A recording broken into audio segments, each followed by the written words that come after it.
You're listening to Shifting Schools, episode 244. All right, welcome back to another episode of Shifting Schools. So great to be here along with my co-host, Tricia Friedman, all the way from Canada, where she is busy shoveling snow. And here in Seattle, Tricia, I know you're not going to believe this, but it has not rained in 7 days, which is this time of year out here on the West Coast, as I know you lived here not that long ago, is a pretty good dry spell for us. Wow, yeah, that's kind of shocking. Well, I hope know. you do get some rain soon. I feel like we need some soon, for sure. Sounds like you need it. Yeah, we do. Got a great episode today. We're talking about makerspaces. We're talking about robotics. We're going all the way to Korean International School today to talk to Mike. Tricia, do you want to tell us a little bit more about Mike and his background?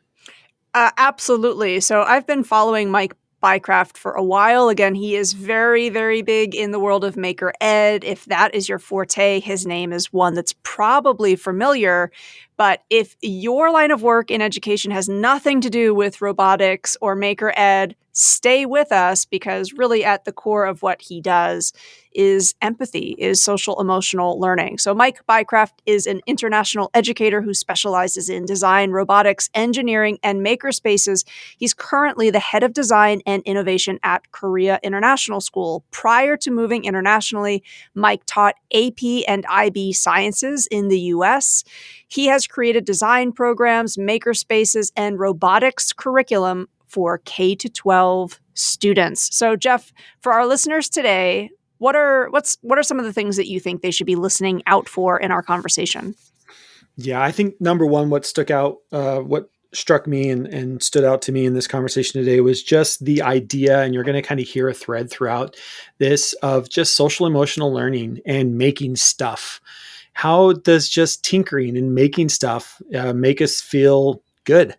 And what are some of the ways that we can tap into students' emotions and self-care by just going and making things? And I think you hear that. Mike's got such great energy that comes through. You can tell why these kids would love to be in his class. But there's this understanding that making stuff is fun. Whether you are painting or it's robotics or you're making paper airplanes, it's just fun to make stuff. And there's a lot of self-care, I think, wrapped up in maker spaces and having kids be creative. So I think that's some thread and something to be listening throughout this podcast. How about you? What's something else you found? Well, I love, he's big into the idea of beginner's mindset, right? You don't know how to do something, really coming to that with curiosity and saying, even when students have an idea for a project, and as the teacher, you might not know, meeting that question with, hey, let's figure it out together. I know that sometimes we might feel like there's so much pressure to have all of the answers, but we have to remember that's not possible, right? And I do think we model excellent leadership when we say to students, I don't know, let's figure it out. I love that. And I think the last thing to listen for is just ask the students, hey, what do you want to work on? What is something that you think would be cool to make? And then, to your point, we figure out how to make that thing. We live in an age where we have so many resources around us. I remember when I was a fourth grade teacher, we had bags, big trash bags of packing peanuts. And I would buy the local Safeway out of toothpicks. And we made everything out of packing peanuts and toothpicks. That's where we started. That was our first iteration of projects. And then from there, we would, upgrade it to toilet paper tubes and, everything that you do as an elementary teacher. But there's so many ways that you can actually create stuff. And so when kids say, hey, I want to make this, our job as educators is to say, great, let's do it. And then we figure out how to make that happen. And I just love that idea that comes through here. As you kind of reflect on the conversation for you, what is maybe our big shifted thought for this episode? I'm going to steal it from Mike directly. You'll hear him say in our conversation, quote, all design comes from empathy, end quote. And I think it's important to remember that design occurs across different subject areas, right? An essay is designed. And I think just that idea of centering empathy and asking ourselves, looking across our curriculum, or maybe looking across a month or a term, what's going on with empathy? How are we bringing that back to our students for them to be doing that pivoting, that asking of questions, that curiosity stance that allows us to grow as empathetic learners. So for me, Mike talks a lot about that, and I appreciate how it invites the question for us all to be asking what's going on in our classrooms that's going to really scaffold that process of becoming a more empathetic learner and human being. Yeah, such a great episode. You're going to love Mike's energy on this one. I can't wait to get you over to this interview and chat with Mike. But before we do that, a quick word from today's show sponsors. Today's episode kicks off our mini-series on STEM and makerspaces. And we're so excited to have STEM Sports and Mackin as our sponsors for this mini-series. STEM Sports is a great way to engage your students in STEM through sports-related activities. You're going to hear more about STEM Sports in each of these episodes, and we also will have an interview with STEM Sports CEO later on in the mini-series. Mackin and Mackin Maker is our other sponsor for the mini-series. Mackin is your one-stop shop for everything you need to get your makerspace up and running or resupply a makerspace you already have. You'll be hearing more about Mackin Maker in each episode, and we'll have an interview with Mackin Maker lead educator as well. Please do check out both of our sponsors for this mini-series on our offers page at shiftingschools.com/offers or in the link below. A big thank you to both STEM Sports and Mackin for making this mini-series possible. And if you've used either STEM Sports or Mackin Maker in your classroom, shoot us an audio note and tell us how you use them in your classroom today. You can do that right on the front page of the Shifting Schools website. All right, and with that, here's Mike Bycraft, international educator of robotics, engineering, and makerspaces, talking to us about the idea of empathy, SEL, in the makerspace classroom. I hope you enjoy this one. And with that, on with the show. All right, welcome back to another episode of Shifting Schools. So great to be here with Mike all the way from Korea. And by I mean all the way from Korea, we're all online doing our thing because that's the world we live in today. Also, my co-host Trisha Friedman is here. Trisha, always great to have you along as well. Mike is an international educator. We should have probably started recording and have us geek out on our international connections here before this, but we had that catch up before we got here as well, talking about the Learning 2 conference, which has been sponsored here quite a bit on the show as well. And Mike is off to a new job next year, and so that's always exciting in the international world as well. And we'll have some other episodes coming up about international education here in the future as well. But Mike, hey, welcome to the podcast, my friend. It's so great to have you here. We wanted to get started today with a conversation around all of that you're doing with robotics, with students, and have you kind of talk a little bit about your class and how it works.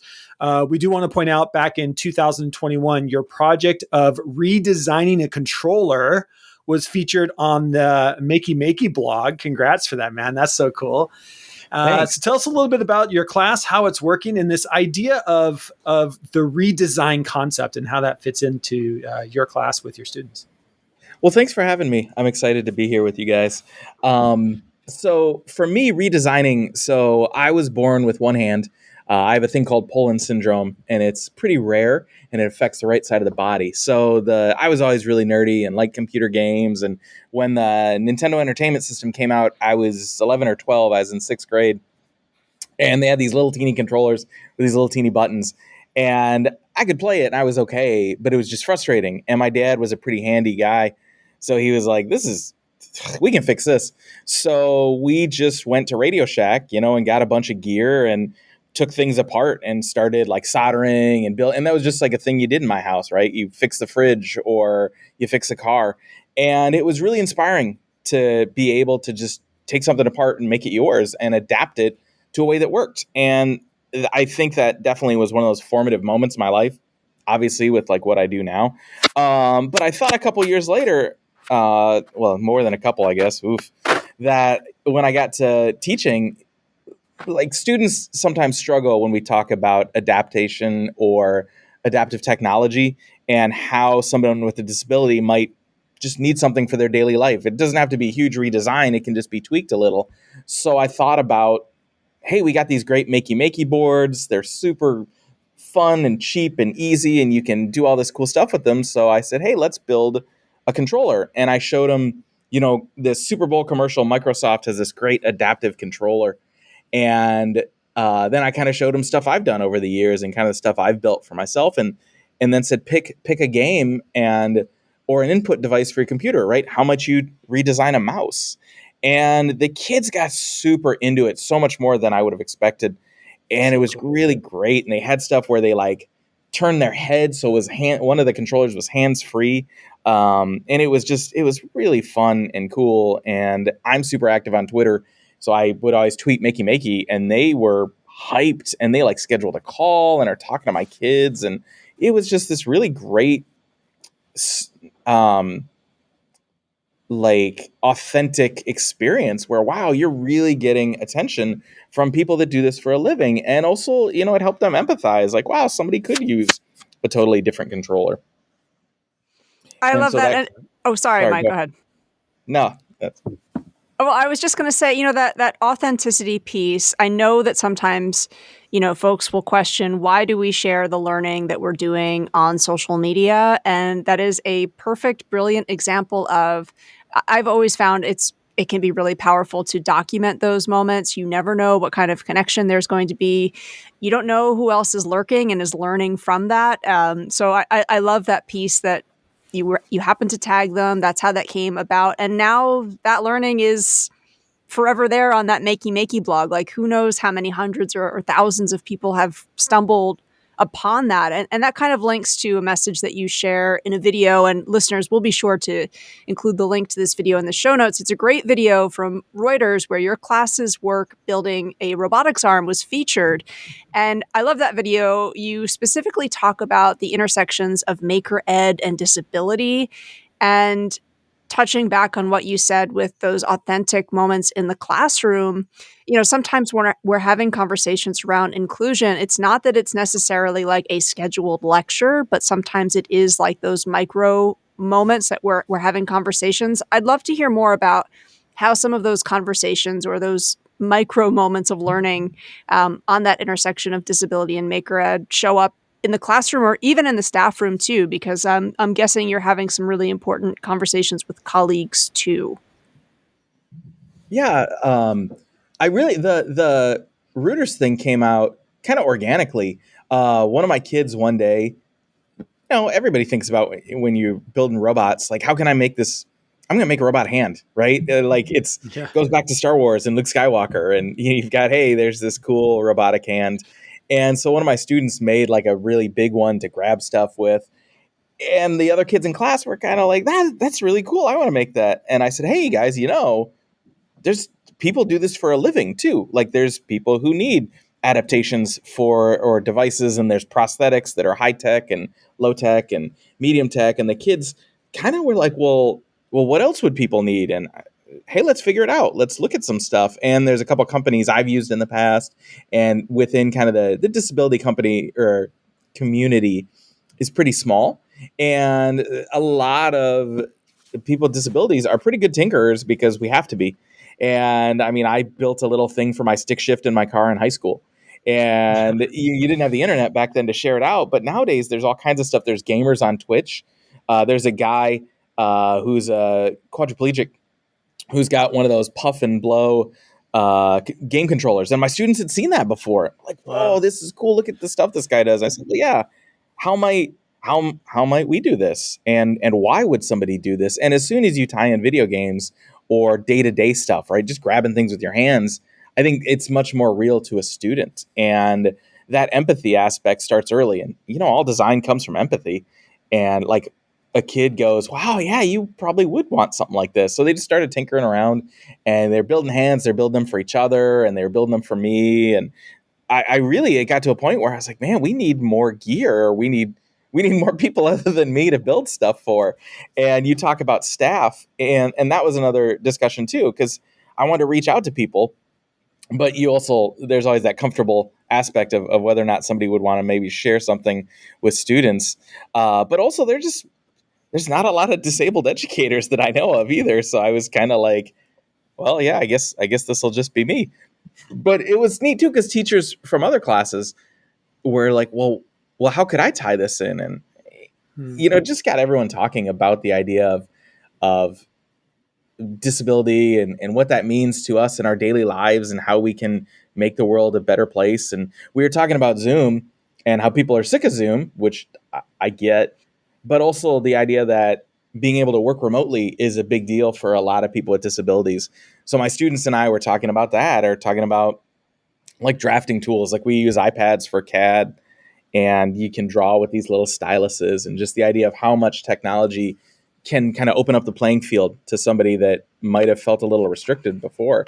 And Trisha, like you said, getting authentic recognition for work is huge for anyone, and let alone the news crew coming in and filming my kids was it was a big deal. And my students are like, "Is this all about us?" It's like, "Yeah, they're not here for me. They don't care about me. They're here to see your stuff." I And love that. hopefully, And I think one of the things, as you're talking, the thing that keeps coming to mind is just part of, when we're having kids go through inquiry cycles, when you're building something like this, and we start looking at different inquiry cycles that are out there. When you think about the design thinking inquiry cycle, it starts with this idea of empathy, that you have to understand who you're building the product for. yeah. And when we're talking about the focus we're having right now in education around social emotional learning, there's no better way than to say, hey, in a robotics class, we can build whatever, we can build all kinds of crazy stuff. But what if we really got to know, what do people need? How do people use this stuff, right? And be able to start with that ability to empathize with others, that ability to look beyond oneself and think about, I've got this power of robotics. How am I going to use it to support others? And then it spreads. Like you said, you get talking about it in the staff room, and other teachers are wondering, how do I bring this into my classroom?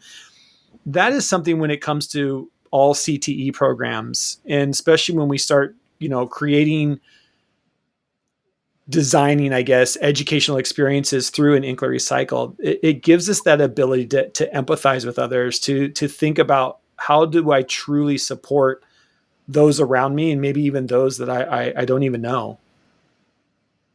Do you see that a lot with your kids?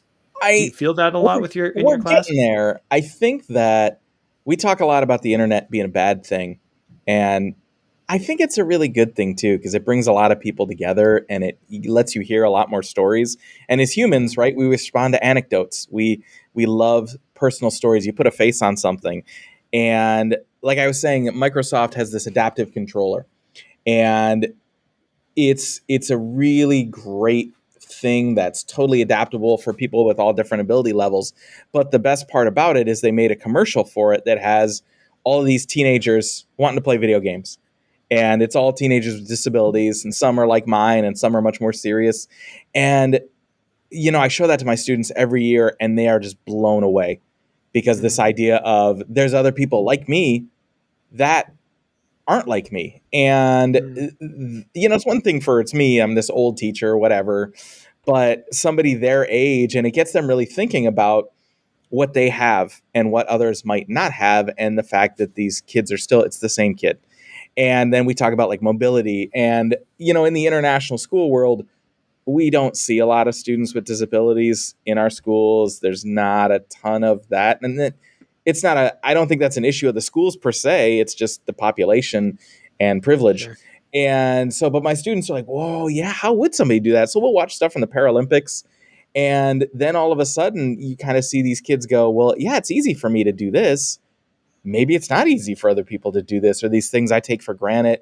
And you talk about social emotional, and we even talk about that, like people with autism or somebody with sensory issues. How do we adapt these learning experiences or school or anything for them? And usually a good touchstone for all my students is like sports or video games or books, the things they're all into. So we talk, I show them stuff from the Paralympics, and they are just blown away that, you've got people with uh, Right. visual like disabilities and blindness who are playing soccer, and you got a ball that makes Yeah. noise. It's a really low tech solution. It's a great idea. And one of my kids, like, how do they stop people from cheering? Oh yeah, I didn't think about that either. And so they'll have these great insights that I wouldn't either, because it's their experiences too. But just even talking about redesigning a keyboard, for them, that's Mm. just, well, it's a keyboard. And then I say, well, what if you can't use that keyboard? Or what if you can't see it? Or what if your fingers don't work as well? And then all of a sudden they'll just go. And it's easy to build a keyboard. Like we've done custom keyboards in class before. And my kids get super into it. And they think, well, yeah, somebody might need it this way. So it gets to a point now where they see these stories and they get these ideas and they can find something to tie it to in themselves. And I don't know, it's inspiring to watch them, and they're so empathetic and kind, and because they want people to participate. They Sure. just didn't even know that's out there. We'll get back to this great episode with Mike in just a minute. But first, if you're looking for a new, innovative way of engaging your students or children, look no further than STEM sports. Teachers, administrators, and coaches in every state are using STEM sports supplemental curriculum that combines the fun of sports with STEM learning to prepare them for future careers. From learning how football helmet technology can help protect players from damage to the brain to calculating basketball shooting percentages, the opportunities to learn while being physically active are endless. Sports kits come fully equipped with all of the relevant sports equipment and necessary science supplies, and no training is required for implementation. It's that easy to get your students excited about learning again while thinking about their future. Find out how you can kick off your STEM journey with your school, after school program, or camp today by trying a free sample of your favorite sport using the link in the show notes below or visiting shiftingschools.com/offers. That's STEM sports, engaging your students in fun, physically active STEM activities. And if you are looking for a one-stop spot for your makerspace needs, look no further than Mackin Maker. Mackin's Mackin Maker offers a collection of books, kits, and products to supply your makerspace. Mackin Maker's engaging, high-quality products and custom curated kits are the perfect way to support your current STEM and makerspace initiatives. Whether you are adding to your existing maker education program or creating one that's new, Mackin Maker offers hundreds of top-quality products. If you are just starting out and want to create a makerspace for your room or your team, check out the Mackin Maker recommendation list. Their lists include a mix of low-tech, high-tech, and no-tech options, great maker books to get you started, and excited projects to engage your students in both small and large group activities. They have curated lists for both elementary and secondary. It's the perfect resource, whether you're looking for high-tech Lego robotic kits or you're a librarian who wants to start a makerspace in your library. Not sure how to begin? The recommendation lists are a great place to start. With Mackin Maker, there is no need to try and gather resources for your makerspace from different distributors. Everything you need to get started is in one trusted spot. Mackin Maker even offers district-level service to provide an equitable makerspace program for every school in your district. Mackin and Mackin Maker are a leader in makerspace supplies for schools, and we thank them for being a sponsor of Shifting Schools and our STEM Makerspace miniseries. Head to mackinmaker.com or visit the link in our show notes to start building or resupplying your makerspace today. With access to 3.5 million print and digital fiction and nonfiction titles, Mackin, a trusted source for all your classroom, school, and library resources. Well, I'm not surprised to hear you say your students are inspiring because, Mike, you know, at the great risk of sounding completely cheesy and corny, like you are so inspiring. And listeners, if you take one thing away from this episode, follow Mike where you can. You know, the stuff that you're sharing, not just around robotics and maker ed, both of those things very much outside of my wheelhouse, right? Like not my forte. To give you an example, like this week we had our first big winter snowstorm and my wife was getting ready to leave and she was like, oh no, I didn't put the shovel together yet. Like, what are you going to do? Like she was even concerned, like, you know, this is not even a complicated thing, but will you be able to put together a shovel? But you know, again, when I see what you're working on, again, it does get me thinking about Maker Ed is so powerful. And I'm glad that you brought up the social emotional piece because I think what you're talking about, that process of getting curious, reimagining, and then also putting something together that has real impact is a great way to also think about our well-being and our wellness, right? So for someone else who might be listening with very little experience in this world of maker learning, how else do you think they might be able to incorporate some of it maybe as like an experiment or a way again to just build some wellness into the day? Yeah. Um, that's it's so powerful. It's what draws me to it every day, to just be able to pick something up and mess with it and get it the way I want. And to go back, thank you for the inspirational thing. It's funny to think of myself that way. Like I'm just this big loud extrovert, which really helps too. So I'm always kind of just excited about everything. And being this human golden retriever, I think really sells that mindset of, because I just want to do cool stuff. And that's my favorite thing is I walk up to my students, I'm like, whoa, how'd you do that? That looks so cool. Because I don't know how they do stuff and I just turn them loose. But I think the best way is for anybody can do it, anything. It takes time. It's like my wife's an artist and an art teacher, and she tells kids over and over and over, like, look, people have gifts, whatever, but everybody practices. Nobody's born doing that. You just do it over and over and over, and you do more and more. And I started painting 3 years ago with COVID as kind of a mental health thing. And I was like, oh, I'm terrible. I'm never going to get better. And 3 years later, I'm like, whoa, this isn't, that's not nearly as terrible as I thought.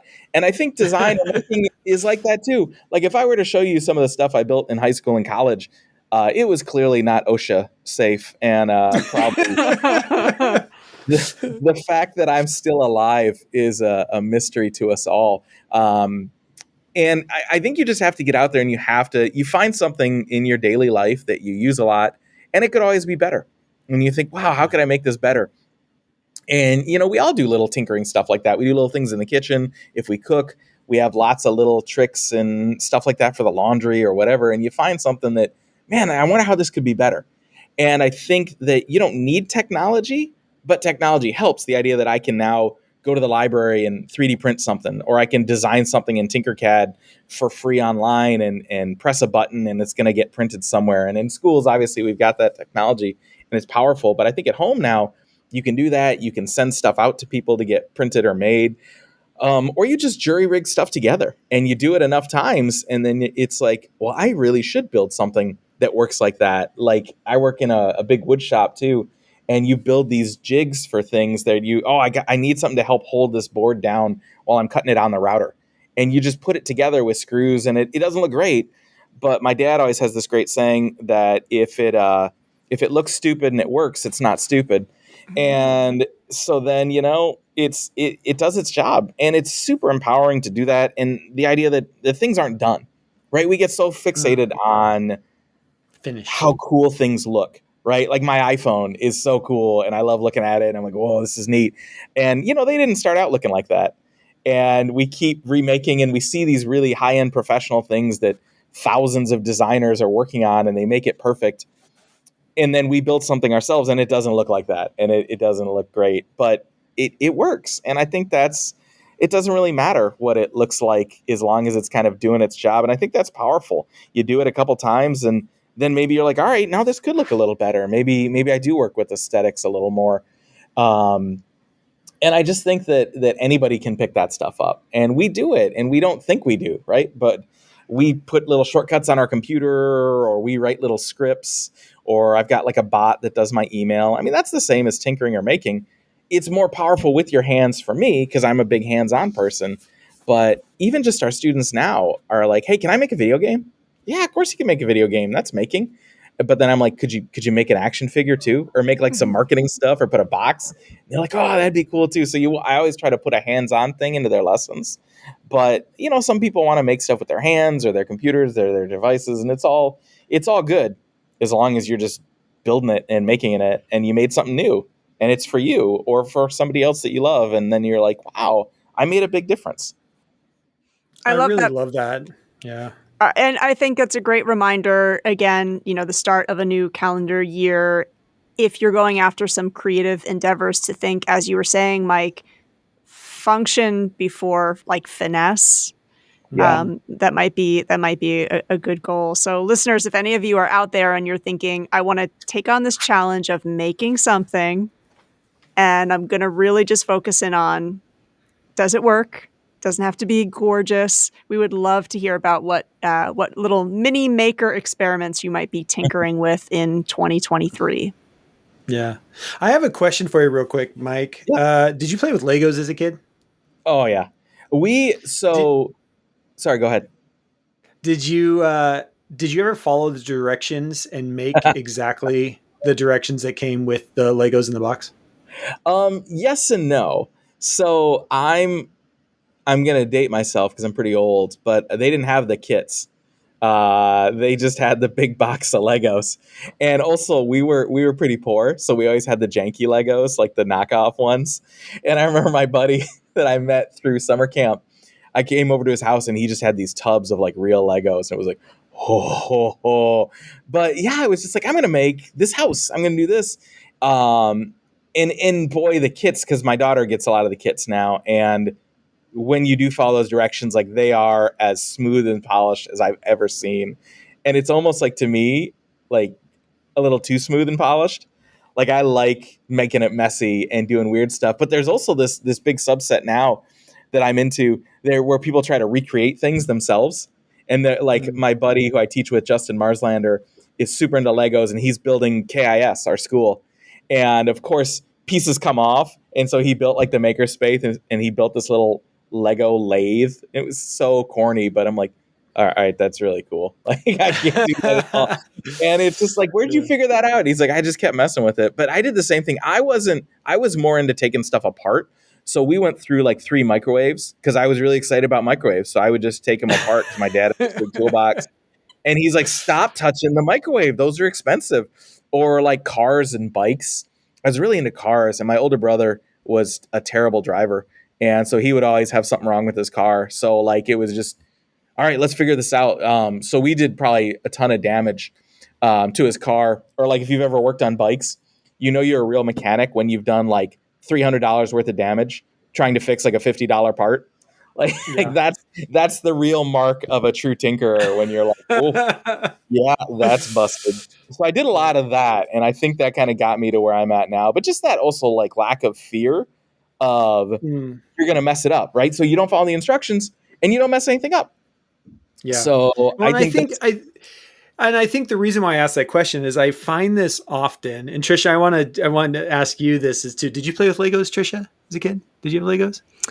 I also, like Mike, we must be around the same age. They didn't have the kits back Kits, then. yeah, yeah, So I feel yeah. like the way that I played with them was like, I'd have a drawing, and then like the Legos would kind of be like ooh, scenery included in the like multimedia. That was Yeah. my Yeah. multimedia But design back then. here's one of the things that I think about, and if you're a parent out there, this is just one of those things that I think you start to see this in children younger and younger. It's just my own little non-scientific experiment that I work whenever I'm around kids. Whether or not you follow the directions when it comes with Legos, to me, the difference is when you get done making whatever it is that you made, do you set it on a shelf and never touch it again? Which I've seen kids that do that.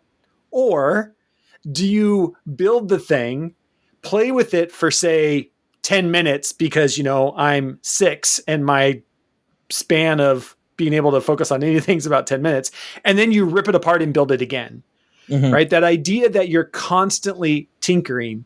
As somebody who played with Legos, and I probably shouldn't admit this, through college, if you ever, Trisha, want to have a great conversation with my wife, you should talk about how she met me and I had an entire farm made out of Legos as a senior in college.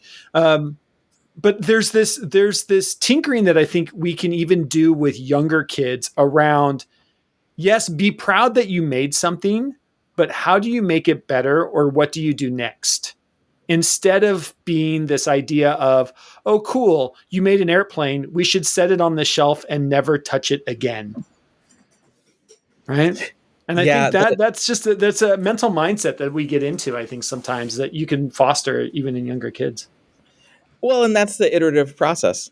Like Yeah. that's what it is right there. Like I'm going to make it better, and I'm going to do it again, and then I'm going to do it again. And what you're talking about is funny with the Lego thing, because the idea that you're making a display piece and then you never Yeah. touch it Right. again. That always that's I think attractive to me just because I want cool stuff in my house. So if I can build a giant Star Wars thing and set it on my shelf, it's going to look pretty forever.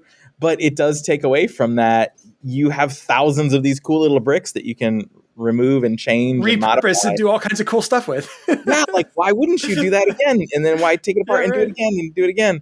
But yeah, like I think that iterative process is really inherent in a lot of the design classes, right? You want to revisit something, you made it. And I think our biggest problem is time, because with my students, like I also get bored of projects.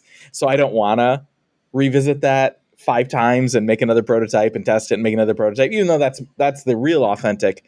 I also want to do new stuff with students and expose them. Hey, let's do a new technology or something else.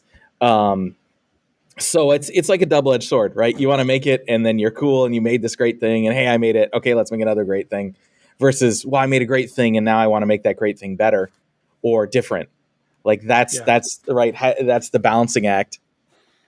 Or just an excuse to buy more Legos. Well, yeah, or more, to buy more Legos. But I think that's with everything. I think we don't do a very good job in society, and this is where something I think educators like yourself and all of us can be better at. We don't do a good thing in society of looking at the iterations it took to get that beautiful iPhone. Yeah. To your point, like the first iPhone versus today's iPhone is crazy. You know, it's incredible. And we're not very good at looking at that. And I love that kids do that in your class. It's, okay, we made it. How do we make it better? Or we made it and it broke. Great. What did we learn? Where do we need to put more strength, so it doesn't break? And it's all those little steps that make the things better. So well, and I like, Mike, your point about thinking about our day-to-day life. Maybe that's another great New Year challenge, is think about what is the one thing that's a part of your daily routine that you want to make even 5% better.